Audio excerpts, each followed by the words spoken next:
नमस्कार साथियों, आप सभी का स्वागत है हमारे इस प्लस एकेडमी के डिजिटल ऑनलाइन प्लेटफॉर्म में। हम बात कर रहे थे सीटी के ऊपर कि पिछली बार सीटी में आए हुए क्वेश्चनों की। आज हम सीटी में जो मोस्ट इंपॉर्टेंट क्वेश्चन है हिस्ट्री के, उनकी बात करेंगे। हिस्ट्री में आपसे कौन कौन से क्वेश्चन अभी पूछे जा सकते हैं, तो चलिए देखते हैं। राजस्थान में किस सभ्यता को ताम्र संचयी के नाम से जाना जाता है? देखो, ताम्र संचयी सभ्यता की बात करें तो कौन सी सभ्यता ताम्र संचयी सभ्यता के नाम से किसे जाना जाता है? तो आपका आंसर क्या हो जाएगा? गणेश्वर, बागोर, आहड़, गिलुंड। तो जो गणेश्वर सभ्यता है, इसे ताम्र संचयी सभ्यता या ताम्र सभ्यताओं की जननी भी कहा जाता है। किसे? गणेश्वर सभ्यता को। गणेश्वर जो सभ्यता है, ये आपकी नीम के थाना में है, नीम का थाना। नदी की बात करें तो नदी कौन सी है? कांतली नदी है। कौन सी नदी है? कांतली नदी है ना। बागोर जो है, आहड़ जो है, गिलुंड जो, ये सारी आपको याद करनी है कि मतलब इसमें सभ्यताओं से जो भी क्वेश्चन पूछे, एक तो इनके स्थल से कि ये स्थल कहां पर है, और एक दूसरा इनकी नदी जो है वो याद कर लेना कि नदी कौन सी नदी पर यह सभ्यता क्या है, विकसित हुई है। तो आपको ये चीजें ध्यान में रखनी है ना।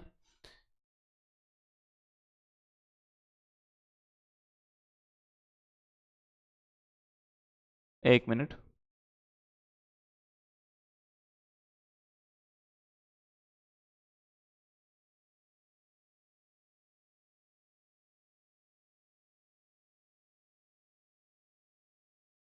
राजपूतों को हूणों की संतान किसने बताया? देखो, राजपूत जो थे, राजपूतों को हूणों की संतान किसने बताया है?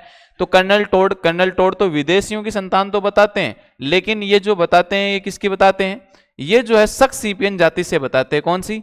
सक्सीपियन या सीथियन मैं बोलूं, इस जाति से संबंध बताते हैं। कौन? Colonel James Tod. जो ये स्मिथ है, ये राजपूतों को हूणों की संतान कहते हैं। क्या कहते हैं? हूणों की। भंडारकर क्या बताता है? ब्राह्मण, यानी ब्राह्मणों से इनकी क्या बताता है? उत्पत्ति बताता है डॉक्टर D.R. भंडारकर। दशरथ शर्मा भी क्या बताता है? ब्राह्मणों से ही बताता है कि राजपूत जो है, ये राजपूतों की जो उत्पत्ति हुई है वो किससे हुई है? ब्राह्मणों से हुई है। लेकिन वी स्मिथ क्या मानता है कि ये हूणों की संतान है। किसके अनुसार है? वी स्मिथ के अनुसार।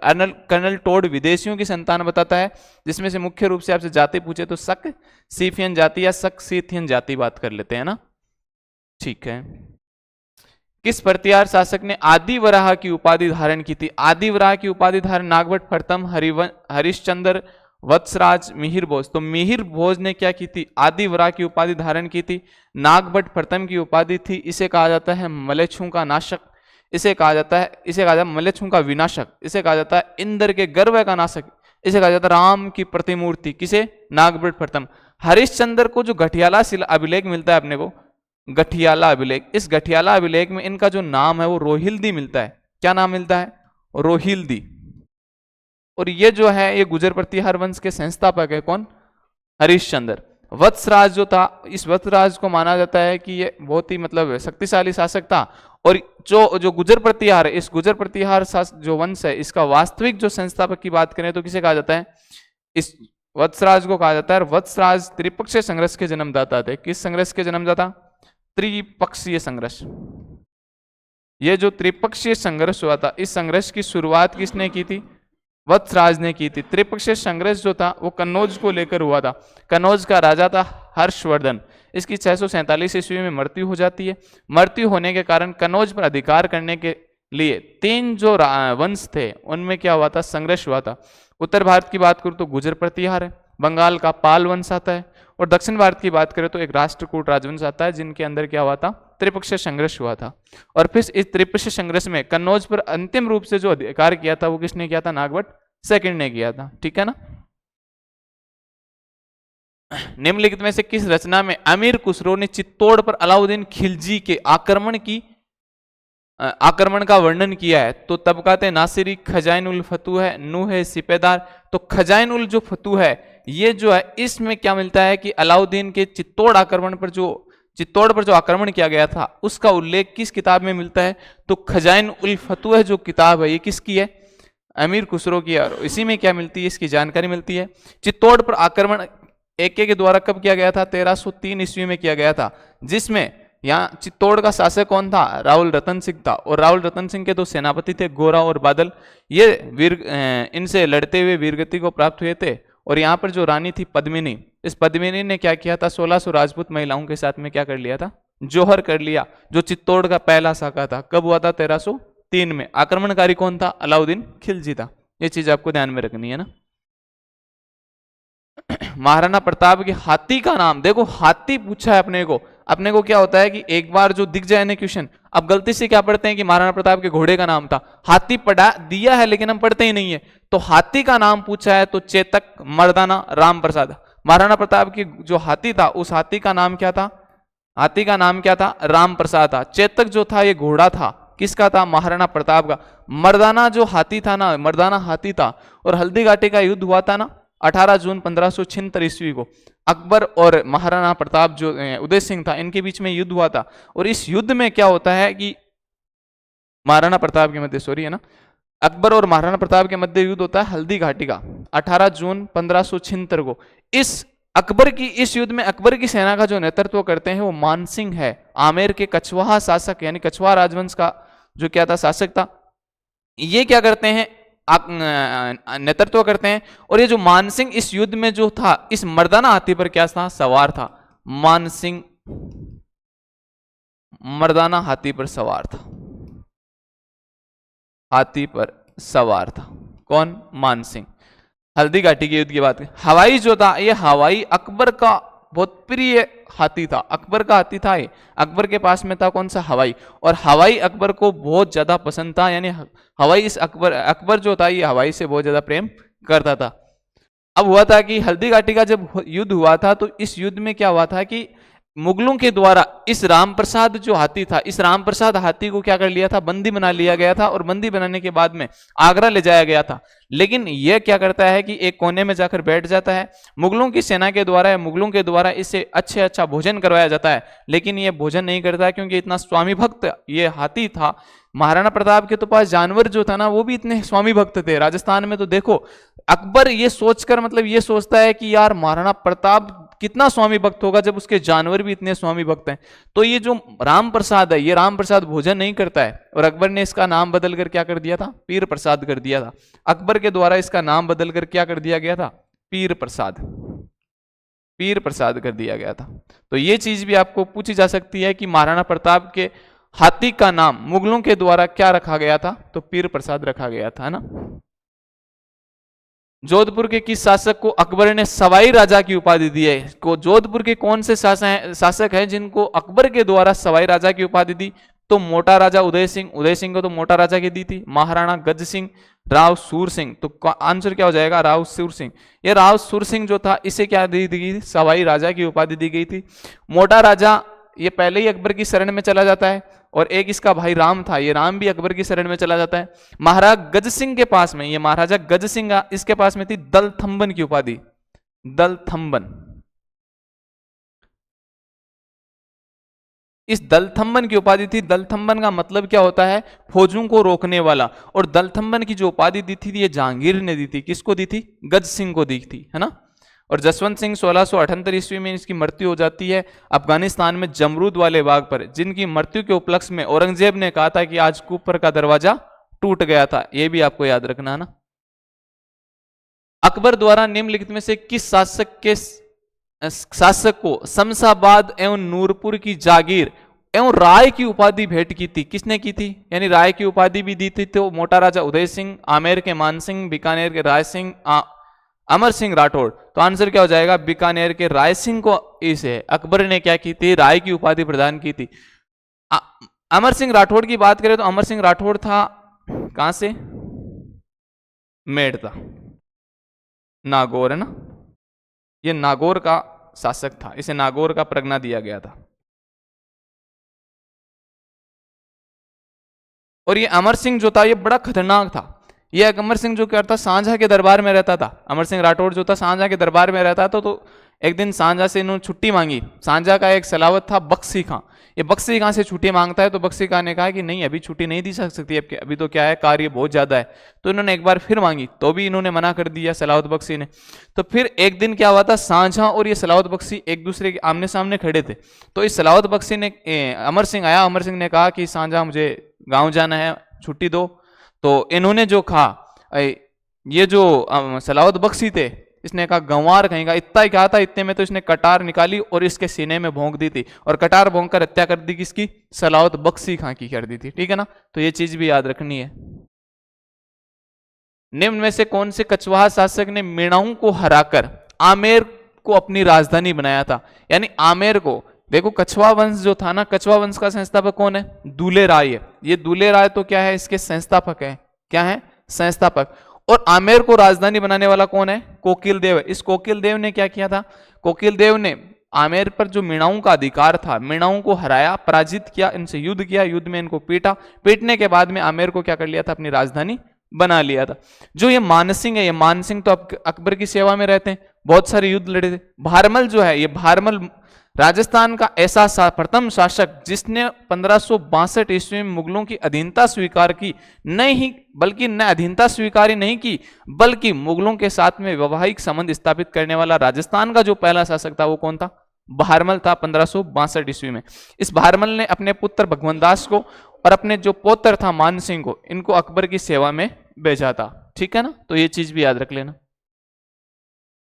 अलाउद्दीन खिलजी की निम्नलिखित विजयों का कालक्रमानुसार व्यवस्थित कीजिए, यानी इनकी कौन कौन सी विजय हैं उनको आपको व्यवस्थित करना है। पहली ऑप्शन दे रखा है, तो इनकी पहली विजय जो रणथंबोर है, रणथंबोर तो कब की है? 1301 की है। जालोर जो है वो कब की है? 1311 ईस्वी की है। ये चित्तौड़ जो है वो कब की है? 1303 की है। और सिवाना कब की है? तो सिवाना 1308 की है। तो अब देख लो आप कौन सी है। सबसे पहले रणथंबोर तो 1, उसके बाद में चित्तौड़ तो 1 3, उसके बाद में 4, तो 1 4 2। ये पहला जो है ये हो जाएगी कि चित्तौड़। सबसे पहले अलाउद्दीन खिलजी ने राजस्थान में आक्रमण किया तो सबसे पहले इसने रणथंबोर पे किया था, रणथंबोर को जीत लिया। उसके बाद में चित्तौड़ को करता है 1303 में विजय, उसके बाद में सिवाना को करता है 1308 में, और फिर जालोर को 1311 में जीत लेता है। हमने बात कर ली थी यहाँ पर चित्तौड़ की बात करें तो चित्तौड़ के शासक कौन थे? राहुल रतन सिंह थे। सैनिक कौन थे? गोरा बादल थे। तो आपको थोड़ा सा इनको याद कर लेना है। अलाउद्दीन खिलजी ने किस दुर्ग को जीतकर उसका नाम खेराबाद रखा था? तो खेराबाद किसका नाम रखा था? सिवाना जो दुर्ग था, इस सिवाना दुर्ग का नाम क्या रखा था? खेराबाद रखा था। खिजराबाद किसका नाम रखा था? चित्तौड़गढ़ का। और चित्तौड़गढ़ का जो प्रशासक था वो किसने नियुक्त किया था? खिजर खां को यहाँ का प्रशासक नियुक्त किया था। किसने? AK ने, अलाउद्दीन खिलजी ने। निम्न में से किसने अपने आप को हिंदुस्तान का बादशाह नाडोल, नाडोल जो कहाँ है? पाली में पड़ता है। नाडोल जो स्थान है वो कहाँ है? पाली में। और इस पाली में 1681 ईस्वी में घोषित किया था, यानी अपने आप को। निम्न में से किसने अपने आप को हिंदुस्तान का बादशाह नाडोल में जनवरी 1681 में घोषित किया था? तो ये कौन था? शहजादा अकबर था, जो औरंगजेब का पुत्र था। कौन था? औरंगजेब का पुत्र था। इन्होंने मेवाड़ और मारवाड़ का जो था दुर्गादास राठौड़, इन्होंने इनका सहयोग किया, और सहयोग करने के बाद में इनको क्या किया? नाडोल पाली में जो बादशाह घोषित कर देते हैं। ठीक है ना, इस कारण से इन्होंने अपने पिता औरंगजेब से क्या कर लिया था? विद्रोह भी कर लिया था। ठीक है, तो ये चीजें आपको थोड़ी सी ध्यान में रखनी है। राजपुताना एजेंसी की स्थापना ... में खालिस्तान में हुई। तो राजपुताना रेजिडेंसी की स्थापना 1832 में कहाँ होती है? अजमेर में होती है। कहाँ होती है? इसका मुख्यालय अजमेर को बनाया जाता है। फिर अंग्रेजों, अजमेर तो आपको पता है कि किस प्रकार की गर्मी पड़ती है राजस्थान में, तो धूप गर्मी कितनी खतरनाक तरीके से पड़ती। तो उसके बाद में अंग्रेजों ने इसको जो ग्रीष्मकालीन जो मुख्यालय बनाया था वो माउंट आबू को बनाया था। और क्रांति के टाइम पर जो एजीजी थे, वो एजेंजी का जो मुख्यालय था वो कहाँ पर था? माउंट आबू सिरोही में ही था ना। तो 1832 अजमेर में क्या की गई थी? इसकी स्थापना की गई थी। इसका जो एजीजी था, इसका जो प्रमुख था वो कौन था? एजीजी। और एजीजी का पूरा नाम क्या होता है? Agent to governor general. और इसका पहला जो एजीजी बनाया गया था, ये किसको बनाया गया था? तो मिस्टर लोकेट को बनाया गया था। और क्रांति के टाइम पर राजस्थान में जो एजीजी थे वो कौन थे? पैट्रिक लॉरेंस थे ना। ये चीज भी आपको याद रखनी है। इजलास खास की स्थापना किसने की थी? तो महाराणा सज्जन सिंह के द्वारा क्या की जाती है? इजलास खास की स्थापना की जाती है। महाराणा भूपाल सिंह जो थे, ये क्या थे? एकीकरण के टाइम पर थे राजा। और महाराणा संग्राम सिंह जो थे, ये संग्राम सिंह द्वितीय का एक ही क्वेश्चन याद रखना कि इन्होंने सहेलियों की बाड़ी का निर्माण करवाया था। सहेलियों की बाड़ी का निर्माण, बाड़ी का निर्माण करवाया था? किसने? संग्राम सिंह द्वितीय ने। एग्जाम में बार बार क्वेश्चन आता है, इनके द्वारा यही प्रश्न बन सकता है कि सहेलियों की बाड़ी का निर्माण किनके द्वारा करवाया गया था? तो संग्राम सिंह द्वितीय के द्वारा करवाया गया था। इजलास खास की स्थापना किसके द्वारा की गई थी? सज्जन सिंह के द्वारा की गई थी। ठीक है ना। ऊपरमाल पंचबोर्ड की स्थापना, ये ऊपरमाल पंचबोर्ड की स्थापना 1917 में की गई थी। कब की गई थी? 1917 में। की किसके द्वारा की थी? विजय सिंह फतिक के द्वारा। किसके द्वारा? विजय सिंह जो फतिक है ना, इन फतिक जी के द्वारा। और इनका जो मूल नाम था, इनका मूल नाम था भूप सिंह। मूल नाम क्या था इनका? भूप सिंह था। क्या नाम था? भूप सिंह। और ये विजय सिंह जो फतिक है, ये 1897 से लेकर 1941 तक जो बिजौलिया किसान आंदोलन चला थे, इस बिजौलिया किसान आंदोलन से संबंधित थे। और 1917 में यानी 1916 में बिजौलिया किसान आंदोलन से जुड़ते हैं। और 1916 में जब बिजौलिया किसान आंदोलन से जुड़ते हैं, तब इन्होंने एक ऊपरमाल पंच बोर्ड की स्थापना की। इसका मुख्य जो उद्देश्य था, यानी बिजौलिया के जो किसान थे, इन किसानों के अंदर जन जागृति पैदा करना क्या था? इसका मुख्य उद्देश्य था। लोगों से संवाद करने का इनका क्या था? उद्देश्य था, है ना। और साधु सीताराम जो दास थे, ये साधु सीताराम दास ने बिजौलिया किसान आंदोलन का जो प्रथम चरण हुआ था, इस चरण में क्या किया था? नेतृत्व किया था। और प्रथम जो चरण जो चला था, यह चला था 1897 से लेकर, कब से कब? 1897 से लेकर 1516 तक, 1916 तक, 1916 तक ये चलता है। दूसरा चरण जो है 1916 से लेकर 1923 तक, और 1923 से लेकर, फिर बात करें 1923 से लेकर 1941 तक चला था ना। मुख्य रूप से ये चरण चले थे बिजौलिया के। तो इसका आंसर क्या हो जाएगा? विजय सिंह फतिक हो जाएगा ना। लाला जयदयाल और मेहराब खान ने कहां 1857 के विद्रोह का नेतृत्व किया? तो 1857 में इन्होंने विद्रोह किया, नेतृत्व किया था कोटा में। और कोटा का जो शासक था, कोटा का शासक कौन था? कोटा का शासक था राम सिंह। कौन था? राम सिंह। इस राम सिंह को क्रांतिकारियों ने क्या कर लिया था? बंदी बना लिया था। बंदी बनाने के बाद में यहाँ पर बंदी बना लिया गया था, जिस कारण से करौली का जो शासक था, इस करौली के शासक ने यहाँ पर अपनी सेना लेकर इन क्रांतिकारियों से इस कोटा के शासक को मुक्त करवाया था। ठीक है ना। और कोटा में जो क्रांति के समय जो पॉलिटिकल एजेंट थे वो कौन थे? बर्टन थे। कौन थे? मेजर बर्टन था ना। ये चीज भी आपको ध्यान में रखनी है। कोटा में जो क्रांति हुई थी, वो क्रांति कब हुई थी? क्रांति की बात करें तो ये हुई थी 15 अक्टूबर 1857 को। 15 अक्टूबर 1857 को क्रांति की शुरुआत कोटा में कब हुई थी? 15 अक्टूबर 1857 को हुई थी। ठीक है ना। भरतपुर की बात करें तो भरतपुर का था मोरिशन, है ना। ठीक, तो आज के लिए इतना ही है। बाकी की चर्चाएं हम करेंगे अगली क्लास में। तब तक के लिए जय हिंद, जय भारत।